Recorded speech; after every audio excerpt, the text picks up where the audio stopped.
O idealismo alemão. Sob este título, eu quero traçar as linhas mestras, eu quero mostrar como que a coluna vertebral daquilo que a gente normalmente, usualmente chama de idealismo alemão.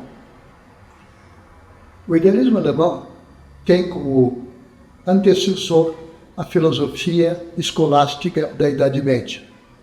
Durante a Idade Média, portanto, a partir do século VI, VII até o século XII, XIII, a filosofia que se tornara cristã, junto com o Império Romano, a filosofia foi mais e mais se estruturando em cima de uma forma teísta de aristotelismo.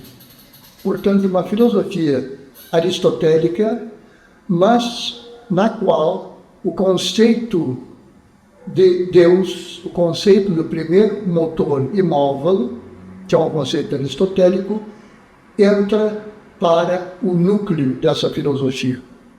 E essa filosofia, acoplada à teologia de seu tempo, formaram a coluna vertebral que medeia todas as interpretações, filosofias, costumes, leis da Idade Média. Essa filosofia, que vai ser chamada escolástica, porque ela se consolida do ponto de vista institucional em escolas, e aliás, escolas que vão dar origem às universidades. Estas escolas são, então, a quem dá o nome para essa filosofia, que vai ser chamada de filosofia escolástica. A filosofia escolástica é uma filosofia neo-aristotélica, com alguns elementos platônicos, não muitos, mas principalmente com um conceito teísta muito forte de um Deus transcendente. Esse Deus transcendente tem como característica ser transcendente, isto é, não ser imanente. Imanente é aquilo que está dentro do mundo. Deus está fora do mundo, é o criador do mundo. E nesse sentido, ele é só imanente e não só transcendente e não imanente. A imanência no cristianismo vai aparecer apenas quando Deus transcendente se faz homem em Jesus Cristo e dá origem ao problema de distinguir se este Jesus é homem ou Deus. Essa primeira grande divisão no começo do cristianismo vai dividir, vai separar aqueles que dizem que Jesus é verdadeiro Deus e verdadeiro homem, ou vão dizer que Jesus é Deus, mas homem só no sentido figurado, ou vice-versa, que Deus é apenas no sentido figurado. Essas ideias perpassam a Idade Média e se consolidam durante um longo período através da Igreja e através da continuação do Império Romano. Com a decadência e dissolução do Império Romano, é a Igreja que mantém essa unidade intelectual e espiritual naquilo que hoje chamamos de Europa. Simultaneamente, vai surgir aí a erupção da modernidade. O que nós chamamos de modernidade pode ser caracterizado por dois movimentos. Um movimento material, histórico evolutivo, que se caracteriza pela descoberta das Américas. Do ponto de vista intelectual, espiritual, político, a Idade Média termina quando os navegadores saem do mar Mediterrâneo e começam a desbravar a África e, numa segunda etapa, a América. América do Norte e América do Sul. Neste exato momento, o mundo se abre, politicamente não é mais o Mare Nostrum, o Mediterrâneo, não. Os homens modernos instauram a modernidade quando eles descobrem o mar que era até então um mare ignotum, um mar desconhecido. Isso do ponto de vista político, histórico-político. Do ponto de vista intelectual, filosófico, o que acontece nessa Idade Média é uma reviravolta em que a filosofia escolástica, centrada num Deus transcendente e ingenuamente realista, de forma neo-aristotélica, essa filosofia escolástica é posta em dúvida. Ela é submetida à crítica. Este momento crítico, esta crítica à filosofia escolástica tradicional, marca o começo da filosofia moderna. A filosofia deixa de acreditar piamente naquilo que durante séculos foi ensinado na escola, nas universidades, e começa a perguntar se é realmente assim. E o ponto de partida desse espírito crítico vai se concretizar historicamente na pessoa e na filosofia de René Descartes. Descartes, Cartesius em latim, ele vai levantar como primeiro começo da filosofia a dúvida universal. A filosofia, antes de mais nada, tem que ser crítica. Ela não pode aceitar a tradição de séculos da escola, da escolástica. Ela precisa antes perguntar se é realmente assim. Esse espírito crítico, que se mostra na dúvida universal, se refere a todos os elementos da filosofia, inclusive também se Deus existe e como Deus é. Mas mesmo antes de falar de Deus, a filosofia, enquanto crítica, pergunta se o nosso conhecimento é um conhecimento verdadeiro. Antes de se dedicar ao problema de Deus, como na Idade Média, a filosofia moderna, enquanto crítica, pergunta pela validade do conhecimento. E só depois de resolver essa questão é que se pode sensatamente dizer se Deus existe ou não existe, se Deus é assim ou Deus é assado. O centro da filosofia, portanto, que na Idade Média era Deus, se desloca para o sujeito cognoscente, para o conhecimento finito, o conhecimento deste homem, deste sujeito que agora está pensando e quer saber criticamente se o conhecimento que ele tem fornece conhecimento verdadeiro. E Descartes, depois de fazer esta crítica universal, dubium universale, Descartes chega à conclusão que há uma primeira certeza filosófica que certamente é verdadeira e que não pode ser refutada, que não pode ser negada. Essa certeza é, conforme ele em latim escreve, cogito ergo sum. Eu penso, logo eu existo. Essa primeira certeza é o fundamento da filosofia de Descartes e será também o fundamento da filosofia moderna, inclusive da filosofia do idealismo alemão. Nós vemos aqui um redicionamento. A filosofia não está mais centrada em Deus, não está centrada na natureza como objeto, a filosofia está centrada no sujeito. A filosofia que era uma filosofia do objeto, fica uma filosofia do sujeito. E isso virá de Descartes, pelo idealismo alemão, até os nossos dias. Até Wittgenstein, o problema principal, primeiro, é se o nosso conhecimento é verdadeiro. Se a resposta for positiva, então se pode, numa segunda etapa, falar da realidade do mundo, dos homens, de Deus. Esta filosofia, oriunda da dúvida e centrada no sujeito, vai ser a tônica da filosofia moderna.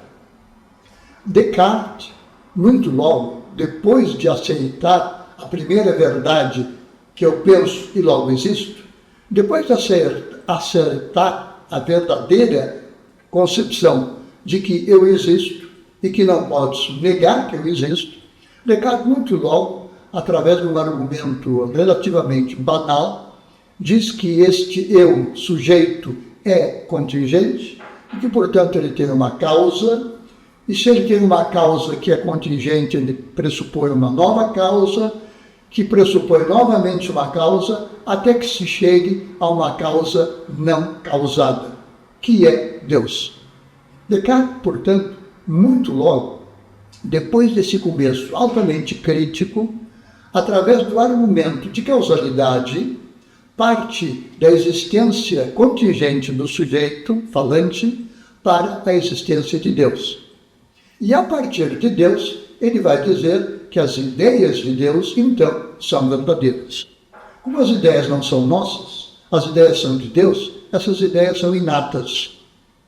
Com isso, Descartes volta a uma teoria que é mais platônica do que aristotélica, mas mais importante do que isso, ele centra a filosofia no sujeito que está primeiro duvidando e depois conhecendo, levantando um sistema de conhecimento a partir desse ponto inicial. O idealismo alemão, na continuação de Descartes, está totalmente centrado no eu.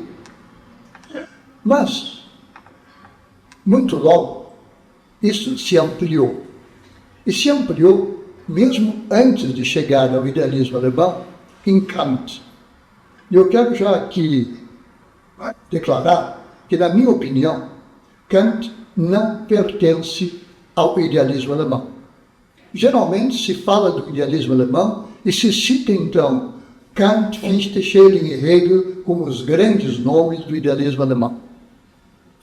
Isso está certo porque são filósofos da Alemanha, mas está errado porque, do ponto de vista da estrutura filosófica, Kant está fora daquele grupo. Kant está trabalhando com uma coluna vertebral que é aristotélica e dualista, como o próprio Descartes.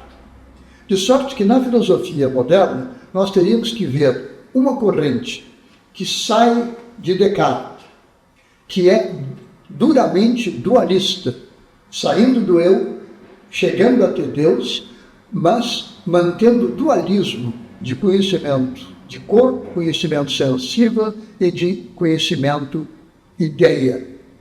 Essa filosofia vai ser a filosofia que se prolonga em Kant. A filosofia de Kant, como a de Descartes, é uma filosofia que procura a verdade do conhecimento, mas que responde a essa pergunta com um dualismo. Existe um eu, e este eu agora, questionado criticamente, vai se contrapor ao mundo que a gente conhece, a coisa em si desconhecida, e Kant, então, em oposição a Descartes, vai dizer que as ideias não são ideias de Deus e em nós inatas. Não, Kant vai dizer que o conhecimento, existindo como conhecimento, pressupõe uma estrutura mínima daquilo que é conhecimento. Ou seja, todo e qualquer conhecimento, ao ser expresso, precisa ser ou afirmativo ou negativo, ou necessário ou contingente. E assim Kant estabelece as categorias da razão. E só as categorias da razão, formais, abstratas, portanto, é que são conhecimento verdadeiro. Tudo mais em Kant é um conhecimento empírico e não é objeto da filosofia. Só na razão prática que Kant vai postular a existência de Deus. Pela razão pura, pela razão teórica, Deus não é conhecido como tal. Só se conhece o eu transcendental, o eu vazio, que é o eu de todos nós, e aquelas formas de predicação que constituem as categorias. Essa filosofia de Kant é uma continuação da filosofia de Descartes. Ela parte do sujeito, como Kant, ela é crítica com a filosofia de Descartes. O idealismo alemão, que vem em seguida, é influenciado certamente por Descartes e por Kant. Kant teve contato intelectual com Fichte, Schelling e Hegel.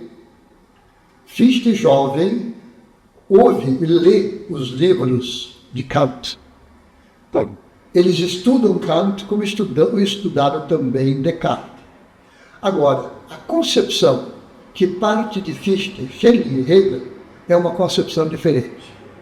Aí nós temos o idealismo alemão, que tem como coluna vertebral não mais o aristotelismo e uma visão dualista.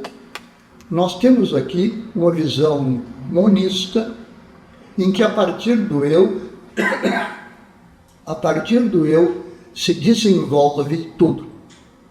Ou seja, em vez de ter um sujeito e objeto, o mundo das ideias, o mundo das coisas separado, como nós temos em Descartes e em Kant, nós temos no idealismo alemão uma coisa que se originou lá na antiguidade, com o Platão da doutrina não escrita e depois em Plotino.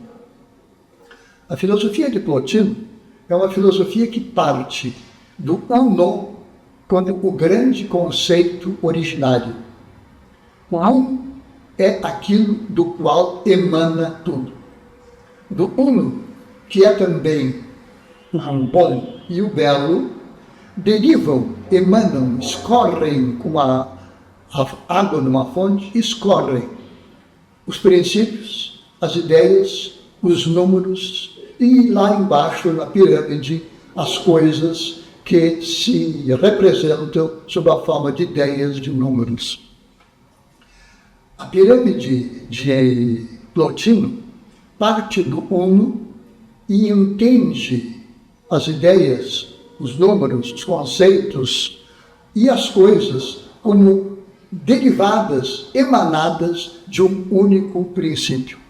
Há, portanto, um único princípio, monismo, e dentro desse monismo há uma explicitação sempre maior, em forma piramidal, a partir do primeiro e último princípio até a pluralidade das coisas, as coisas nas quais e com as quais nós existimos.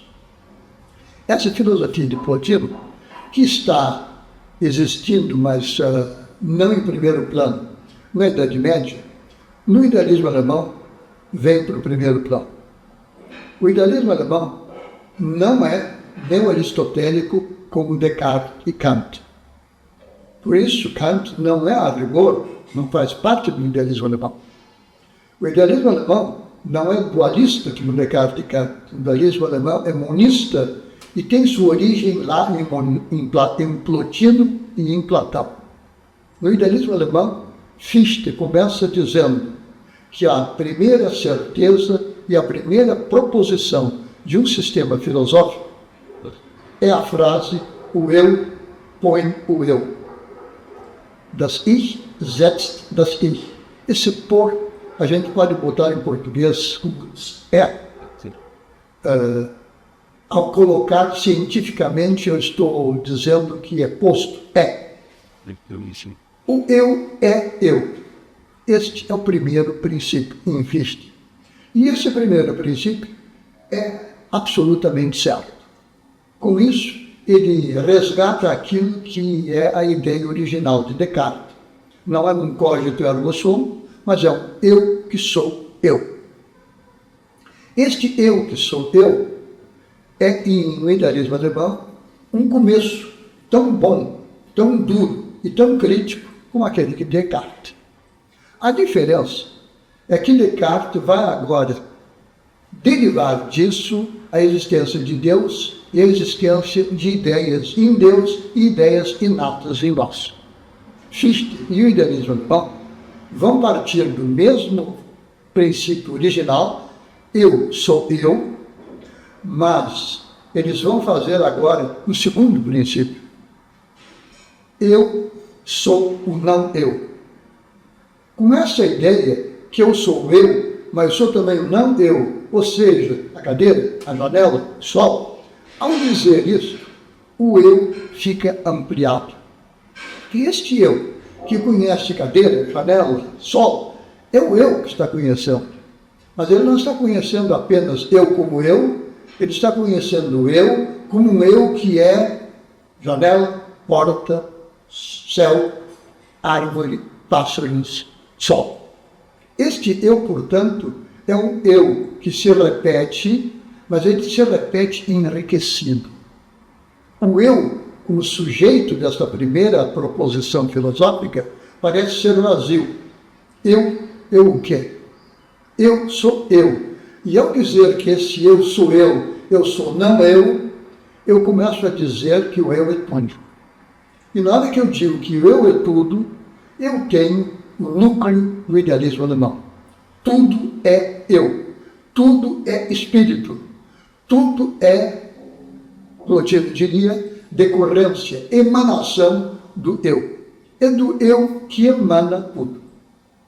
Só que este eu não é mais um uno de Plotino, ou um Deus aristotélico. Não. Este eu é o eu que está falando, o eu que está numa universidade dando aula, como o Fichte fez, e que se descobre como universal.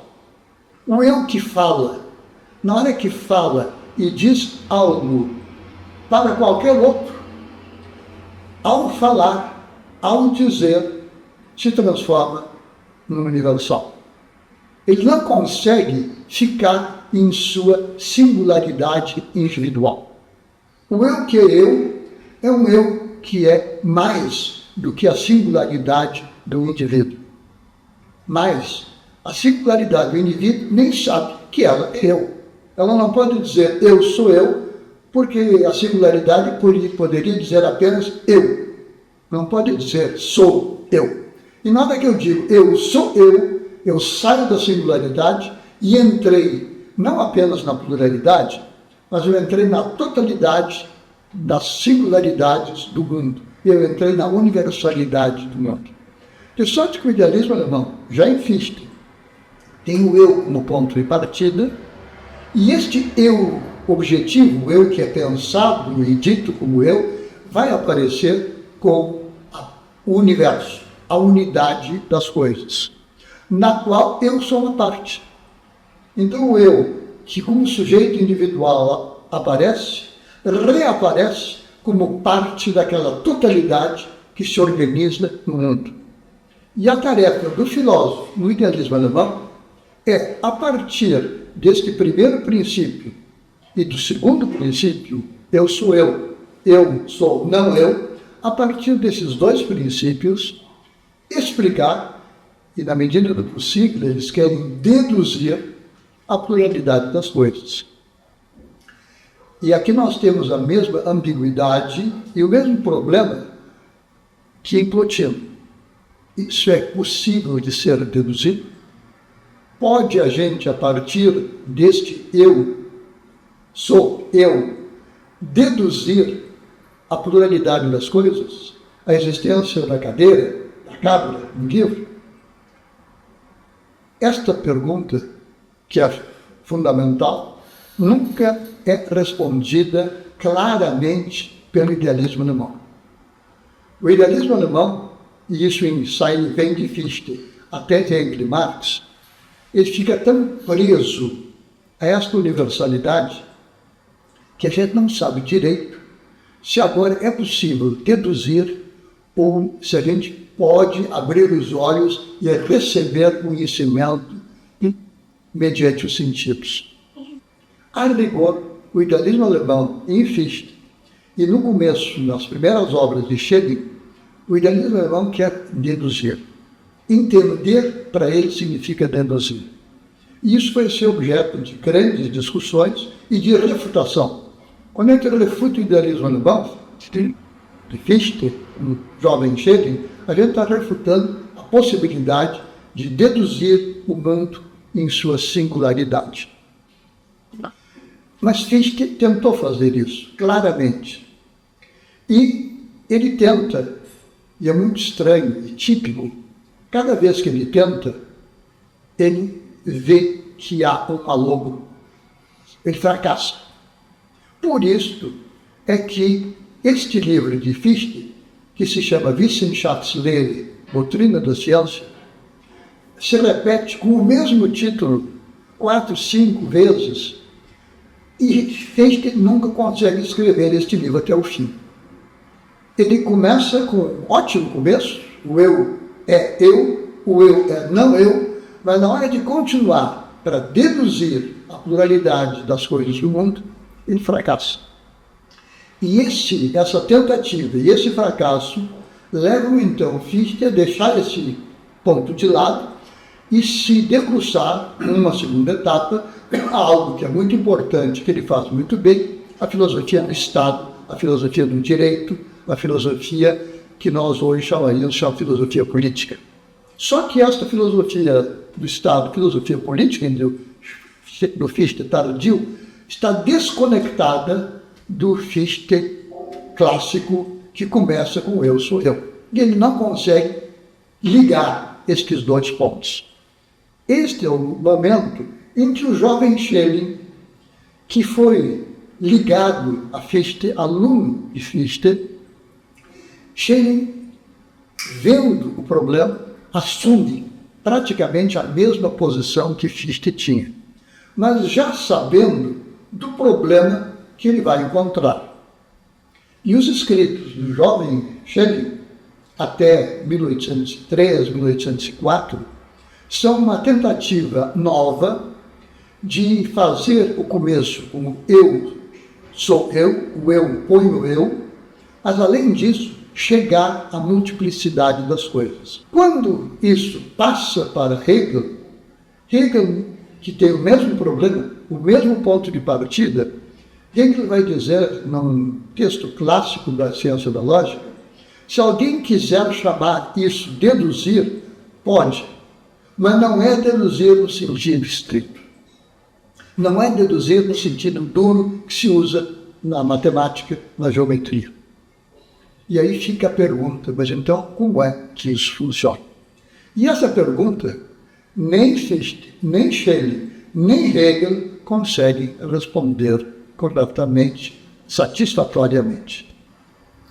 Nós vimos que a filosofia de Fichte fracassa porque ela tem um começo típico do idealismo alemão, oriundo do monismo de Plotin, em que o eu põe o eu e o eu põe o não eu, com a pretensão de estruturar a partir daí todo o universo filosófico, ordenar todo o mundo. E nós vimos que Fichte não consegue isso. Fichte não consegue fazer essa ligação, então o Fichte tardio vai se debruçar sobre filosofia política, sobre o Estado. E faz a esse respeito belíssimos trabalhos, os discursos para a nação alemã ficaram célebres e tiveram grande influência política de Fichte. Quando Schelling começa exatamente como Fichte. A diferença entre Schelling e Fichte consiste apenas em que Schelling, já de saída, sabe que aquele sujeito não é apenas sujeito, que ele é também um objeto. Então, em vez de dizer que o sujeito põe o sujeito, Schelling vai dizer o sujeito põe o sujeito põe o objeto é objeto. E a partir desta pequena diferença, ele diz que tudo é sujeito e tudo é objeto. E vai dizer que a filosofia dele, em oposição à de Fichte, é uma filosofia do sujeito objetivo, com a filosofia do objeto. Ao passo que a filosofia de Fichte era a filosofia só do sujeito. Essa pequena diferença é mais terminológica do que de conteúdo. E Schelling continua a trabalhar, mas continua esbarrando no mesmo problema metódico que Fichte tinha. Como é que ele, mesmo partindo de um objeto, o objeto é tudo, o sujeito é objeto, tudo é objeto, como é que ele, a partir daí, chega à multiplicidade concreta das coisas? E Schelling, como Fichte queria, Schelling também quer deduzir, a partir de primeiros princípios, essa totalidade. Eles querem usar o mesmo método que foi usado na matemática e na geometria, onde a partir de 2 ou 3 primeiros princípios se faz uma dedução rigorosa de muitos axiomas.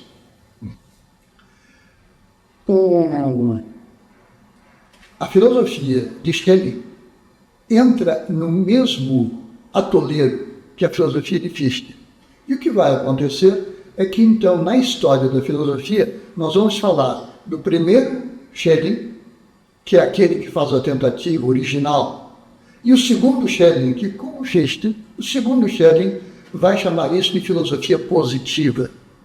E aqui aparece filosofia positiva no sentido, inclusive, moderno, em que nós usamos quando falamos de ciências positivas.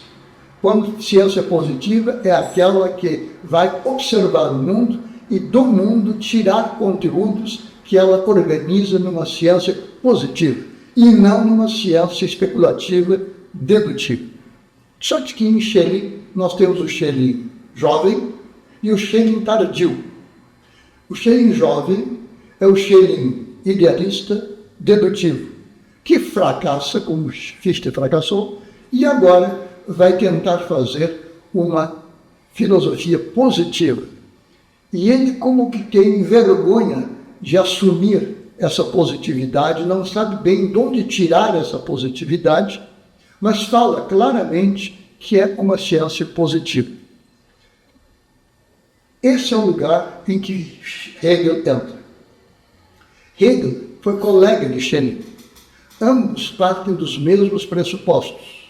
No começo, Schelling e Hegel estão tão identificados que existe um célebre documento chamado Primeiro Projeto de Filosofia Sistemática, de Sistema da Filosofia, que a gente até hoje não sabe se foi escrito por Schelling ou foi escrito por Hegel, ou, com outros autores, foi escrito pelos dois ao mesmo tempo. Este projeto de filosofia realmente é tanto de Schelling como de Hegel. É um projeto comum aos dois. Ambos tinham o mesmo começo, o mesmo princípio. Hegel está mais consciente do que Schelling de que todo sujeito é também objeto. Então, todo sujeito é sujeito, todo sujeito é objeto, todo objeto é sujeito, todo objeto é objeto. Com isso, a filosofia de Hegel vai mudar de foco, mas mais de nome que de foco. Se em Fichte é uma filosofia do sujeito, se em Schelling é uma filosofia do objeto, em Hegel agora vai ser chamada filosofia do absoluto. Filosofia do absoluto é aquela que é a filosofia tanto do sujeito como também do objeto. O problema de Fichte vai ser este. E agregou, o problema de Hegel vai exatamente ser este. Como fazer agora aquilo que é o projeto do idealismo alemão? Como a partir de um começo, que no caso era o eu, passou a ser objeto, e agora é o sujeito-objeto, como é que a partir disso, do primeiro, do segundo, do terceiro princípio, a partir disso a gente consegue deduzir tudo? E Hegel vai dizer muito claramente que essa dedução não é dedução. Se alguém quiser chamar isso de dedução, até que pode, mas não é dedução no sentido da geometria da matemática. E a pergunta, então, fica muito forte. Mas então, como é que Hegel realmente faz? E sobre isso, inclusive, os hegelianos até hoje têm dúvidas. Até hoje há interpretações diversas. Eu não até tão diversas. A maioria das interpretações de Hegel vê Hegel como um idealista que não dá importância para o conhecimento positivo como existe nas ciências naturais. Só que essa interpretação puramente idealista de Hegel, evidentemente não está certa. Hegel, desde o começo, se preocupou com a certeza sensível. Ele começa a fenomenologia do espírito tratando da certeza sensível. Agora é noite. Ou seja, ele está partindo de algo que ele mesmo vai refutar quando a noite fica dia, quando o dia fica noite. É um objeto sensível, contingente, mutável, e o conhecimento que ele expressa é um conhecimento sensível, mutável e não é dedutivo. Isso está claramente expresso na fenomenologia. Só que, depois que Hegel parte do conhecimento sensível e vai subindo os degraus da consciência, esse é o trajeto da fenomenologia do espírito, ele sai da certeza sensível para o entendimento, para a razão absoluta. E encerra o livro. A razão absoluta é Deus, o absoluto, é o sujeito-objeto em sua totalidade. É a totalidade absoluta. Tudo bem. Ele conseguiu sair do singular contingente e chegou a uma universalidade que ele chama de absoluta. Essa singularidade está dentro do absoluto. E a pergunta que se coloca agora em Hegel é a seguinte: como é que, se a totalidade é absoluta, as partes da totalidade são contingentes? Se a cadeira, a cabra são contingentes e são parte da totalidade, como é que a totalidade é absoluta, não contingente, mas as partes são? E esta resposta Hegel fica devendo. Este é o grande problema da interpretação de Hegel, inclusive durante o século XX e nesse começo do século XXI. A filosofia de Hegel, ele mesmo, parece dúbio. Há textos a favor de uma interpretação, majoritariamente, e há textos menos importantes, menos frequentes, muito importantes, mas menos frequentes, em que ele tenta sintetizar ambos os elementos. Mas, na minha opinião, Hegel nunca conseguiu clareza sobre isso. E se ele conseguiu clareza na cabeça dele, ele não conseguiu nunca exprimir isso. De sorte que a gente vê nos escritos tardios de Hegel, eu diria quase que é um acanhamento. Ele está acanhado por não conseguir dizer aquilo que precisava ser dito e ele não consegue dizer. Os escritos tardios de Hegel mostram que ele não mudou de opinião e aquela ambivalência, aquela pergunta sem resposta continua. E Hegel está embaraçado, mas não consegue ir adiante. E o que acontece então é que depois desse grandioso sucesso do idealismo alemão, ou seja, de uma filosofia de Plotino, uma filosofia da unidade, que vem de Fichte, passa por Schelling e vai a Hegel e depois até Marx, essa filosofia, tão logo ela está estabelecida do ponto de vista de instituição, nas universidades de Jena, na Universidade de Munique, onde Schelling ensina, na Universidade de Heidelberg, onde Hegel está, na Universidade de Berlim, onde Hegel está. O idealismo alemão está consolidado também do ponto de vista institucional. A universidade adotou o idealismo alemão e o idealismo está lá presente. A tal ponto que, durante um longo período, Hegel era o rei da filosofia em Berlim e Schelling era o rei da filosofia em Munique. E não se dava muito bem com os outros. Nunca brigaram, mas ficaram os dois com esse problema, na minha opinião, não resolvido. Quando Hegel morre, no auge da fama, Schelling ainda sobrevive e continua com o problema de como conciliar o universal e singular. O objeto universal e a singularidade das coisas. Singularidade contingente. O problema continua.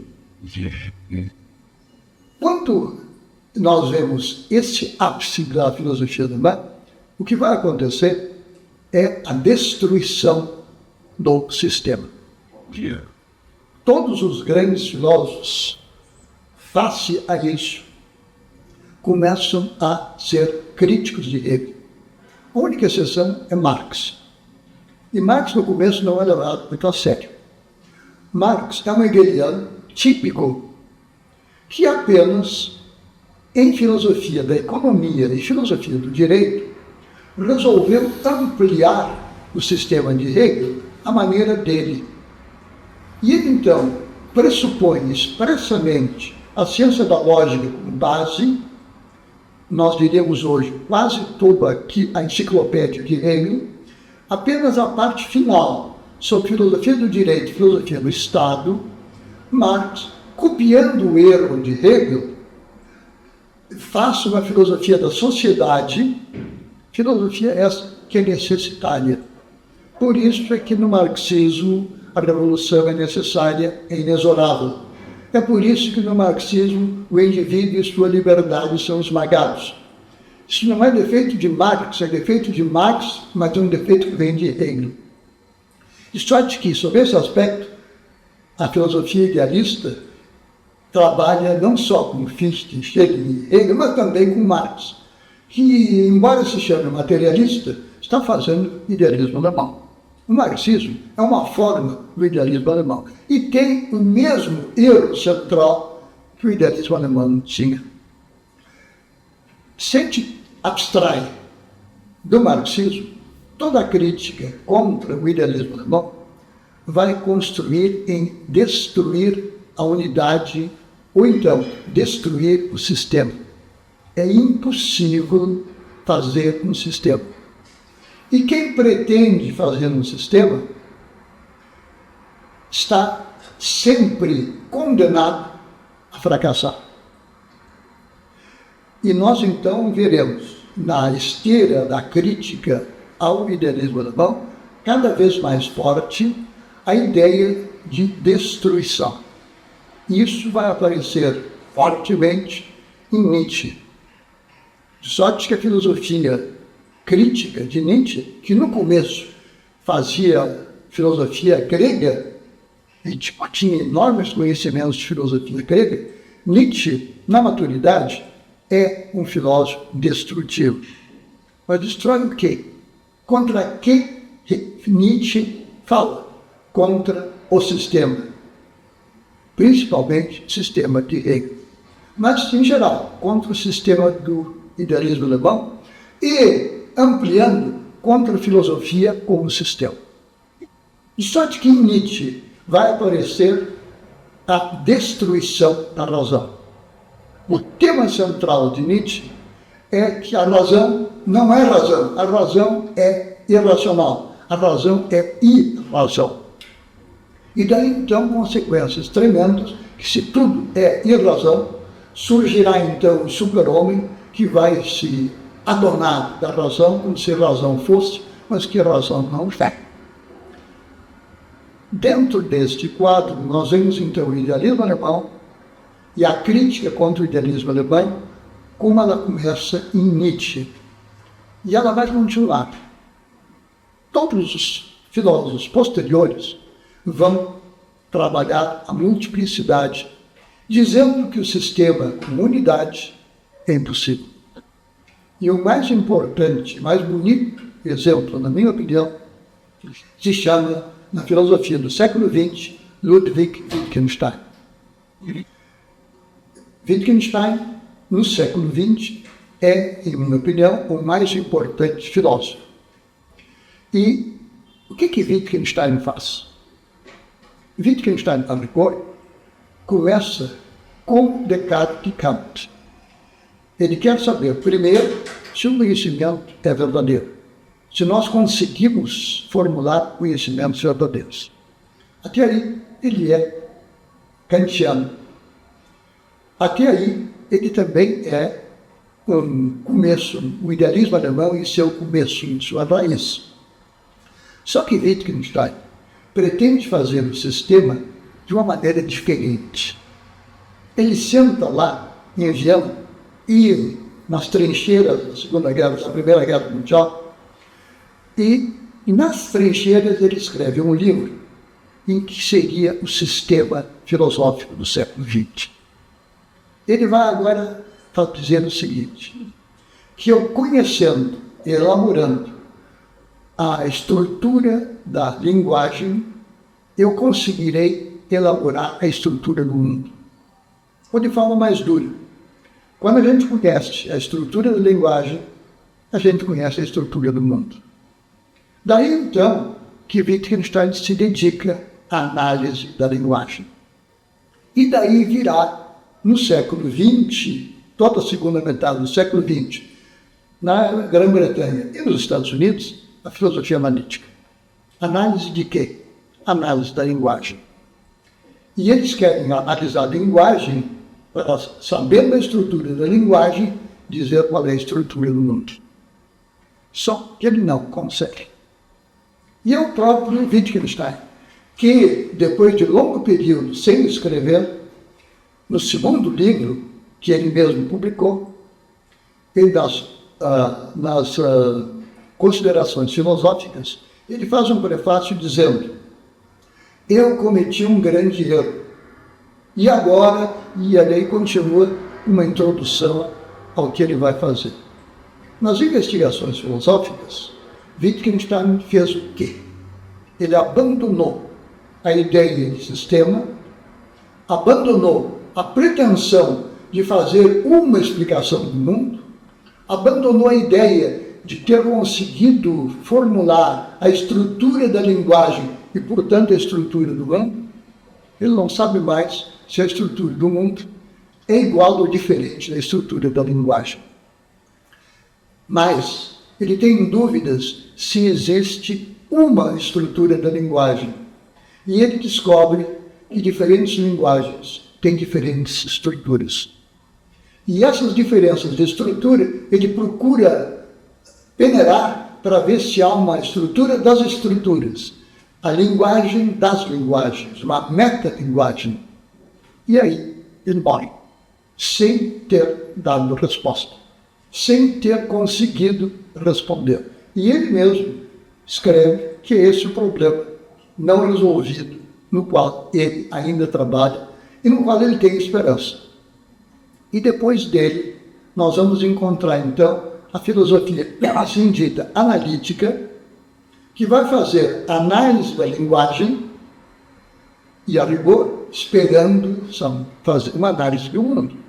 Tendo a estrutura da linguagem, teremos a estrutura do mundo. Só que isso, depois do fracasso confessado por Wittgenstein, os filósofos dizem: vamos abandonar o mundo e vamos tratar da estrutura da linguagem. E aí nós encontramos, principalmente na Inglaterra, mas mais forte ainda nos Estados Unidos, aquela filosofia que faz tremendamente dura uma análise das proposições, sem se preocupar mais com a ligação entre essa proposição e a estrutura do mundo. No segundo momento, além de não fazer isso, eles abandonaram a ideia de um sistema da linguagem, uma estrutura da linguagem. Estão falando agora, claro e abertamente, de várias estruturas, de várias linguagens. E cada linguagem tem uma estrutura sua e diferente das outras. E não existe denominador comum, o que é um absurdo. Para encerrar, eu quero dizer por que isso é absurdo. Por que a filosofia analítica, neste ponto central para a compreensão do idealismo alemão, por que ela fracassou? Porque no momento em que a gente escreve que todas as estruturas linguísticas são diferentes e que não há nenhuma estrutura, nenhuma linguagem que seja a metalinguagem de todas as linguagens, ao escrever isso, nós estamos refutando. É como aquela célebre frase usada na refutação dos sofistas: não existe nenhuma verdade verdadeira, ou nenhuma proposição verdadeira. Na hora que a gente diz isso, aquela proposição é verdadeira e, portanto, se autodestrói por O ceticismo absoluto é impossível. Da mesma forma, o wittgensteinismo total é impossível. Porque se não existe nenhuma linguagem que seja a linguagem de todas as linguagens, esta proposição está escrita e dita numa linguagem de todas as linguagens. E com isso, a pluralidade da filosofia analítica foi refutada duramente, como se refuta o ceticismo. Voltando, nós temos então, na filosofia moderna, dois grandes autores que tratam do conhecimento, verdade ou não verdade do conhecimento, Descartes e Kant. Nós temos os autores que vão fazer a nova forma do neoplatonismo, Plotino, a unidade que se desdobra e na multiplicidade. Nós vamos encontrar no primeiro grupo, Descartes e Kant, o problema do dualismo nunca resolvido, mundo das coisas, mundo das ideias. A coisa assim desconhecida, sujeito transcendental. No idealismo alemão, Fichte, Schelling, Hegel, Leibniz, nós temos monismo e a imensa dificuldade e impossibilidade de, do ponto de vista metódico, chegar à singularidade das coisas. Ela não consegue juntar os grandes princípios com a singularidade das coisas. Isso levou, então, ao impasse, ao ponto em que a própria razão, o sistema da razão, o sistema da filosofia é negado e surge Nietzsche. E é contra Nietzsche, numa tentativa de restabelecer a filosofia como possível, vai surgir Wittgenstein, com a ideia ideal de, conhecendo a estrutura da linguagem, poder reconhecer a estrutura do mundo. E nós vemos como ele mesmo, em seu primeiro grande trabalho, Tractatus, ele mesmo se refuta. Mas no prefácio às elucubrações filosóficas, ele vai dizer: foi um grande erro, eu não consegui.